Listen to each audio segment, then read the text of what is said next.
No human being lives a Jannah on earth. You might think a person does when you see him or her with something that you don't have. But the reality is that every single human being without exception is struggling in some fashion, form or manner. Every one of us is being tested. That's what life is about.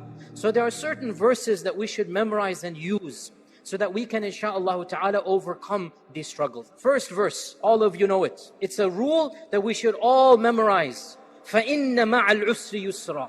Allah never sends down a difficulty, except that along with the difficulty, there is a yusr, an ease. The meaning here, the same difficulty Allah sends down, He will send down multiple ease. So, if you are struggling financially, Allah is saying, don't worry, your health will be good. If you have a health issue, Allah is saying, you have loving family. If you have a family problem, Allah is saying, society is at peace. In other words, whatever difficulty you are facing, Allah is saying, I'm going to give you multiple ease that will make other aspects easy for you, even as you struggle with this difficulty. The second verse that we should remind ourselves of is, لا يكلف الله نفسا إلا وسعها. No soul is going to be burdened with more than what it can bear.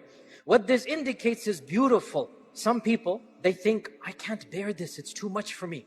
The struggle is too hard. I don't have what's in me. And to them we say, your Creator knows that you have it in you to overcome this struggle. You might not trust yourself, your Creator trusts you. You might not believe in yourself, Allah knows that you can do it. لا يكلف الله نفسا إلا وسعها. Allah knows you have the strength, you have the courage, you have the fortitude, you have the iman. Allah knows you have the inner capacity and the external will to overcome this issue. That's why you're facing it. So trust in Allah, because Allah is trusting in you, in the sense here that Allah knows you can do it. Never does a calamity happen to a believer. Never does a tragedy occur to a believer, except that at the end of the tragedy or the calamity, the believer is the victor.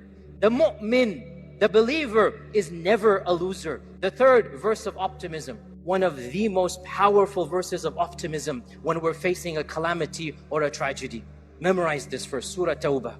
Beautiful verse. Say, Allah is telling you to say this. Allah wants you to memorize this. قُلْ لَنْ يُصِيبَنَا إِلَّا مَا كَتَبَ اللَّهُ لَنَا هُوَ مَوْلَانَا وَعَلَى اللَّهِ فَلْيَتَوَكَّلِ الْمُتَوَكِّلُونَ. Say, nothing shall happen to us except that Allah has already decreed this for us. Do you know what Mawla means? Mawla means the one who's in charge of protecting you. That's what Mawla means. Mawla means He is in charge of your nourishment. He is in charge of your health. He is in charge of your safety. That's what Mawla means. So if Allah has planned it and He's our protector, then surely the one who is our protector will protect us and guide us and manage our way out. Learn it from the mouth of our Prophet Musa alayhi salam. When he was fleeing, the children of Israel are in the desert. The army of Fir'aun, trained soldiers on horses, archers, the whole entire 9 yards. The military is there. And they're running and fleeing on foot.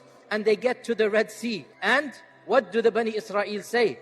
The Bani Israel, they don't have that iman. Inna la mudrakun. Khalas, we're gone. Fir'aun's gonna catch us up. We're gonna die. What did Musa say? Memorize it and then use it. Kalla inna ma'iya rabbi sayahdeen. I have Allah. How can I possibly lose? Allah is with me. Inna ma'iya rabbi. My Lord will find a way out for me. That's what you call optimism. He had no weapons, no army, no training, no horses. Behind them is the mightiest military force known to man. In front of them is the massive Red Sea. They don't know how to swim. They have children, they have babies. The Musa says, no, it's not going to happen. I have Allah on my side. Allah will show me a way out. And what did Allah do? Allah showed that way out. When you believe in Allah and you put your trust in Allah, that's when the miracles happen. Every one of us, wallahi, we can experience many miracles in our lives. Wallahi, as Allah is our Lord, we will face and we will see those miracles, many miracles for our personal lives. Sustenance will come from a place we never expected. Help will come from a source we never thought about. And this is the reality of lived experiences.